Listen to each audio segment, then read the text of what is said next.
咁好嘅大自然呢個赤腳人嘅地方咧，令我諗起一個故事想同大家分享喎。咁啊喺好耐之前咧，即係古羅馬嘅時代啦，係咪？咁當時咧就有一個羅馬嘅大浴場，咁啊室外嘅，咁當時係一個冬天咁啱，又好似今日咁係一個冬天嚟嘅。咁當時咧就啲人咧就話有個比賽，就要睇下咧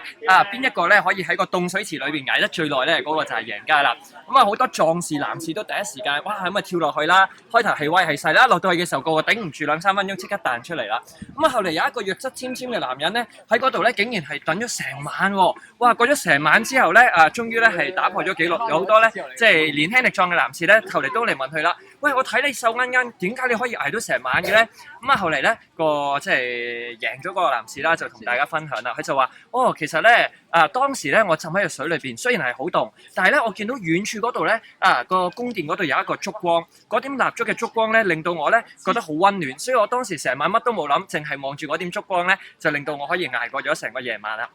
咁所以咧今日咧即係呢一個故事又帶出到咧，原來咧我哋人生當中咧，我哋嘅焦點擺喺邊一度咧，其實正正決定我哋嘅命運。即係今日咧行緊呢個赤腳行行落嚟嘅時候咧，如果我哋焦點擺喺條路度，可能會覺得喂好實喎，好硬喎，好吉喎，係咪？而相反，如果我哋將今日嘅焦點擺喺我哋要幫我哋身邊嘅小朋友，係咪？南蘇丹佢哋嘅小朋友咧日日都係過住咁顛沛流離嘅生活㗎啦。而我哋嘅焦點係為咗服務佢哋，令到佢哋咧即係可以係更加精彩嘅人生嘅時候咧呢啲少少嘅痛楚其實咧都係一啲濕濕碎嘢嚟嘅啫。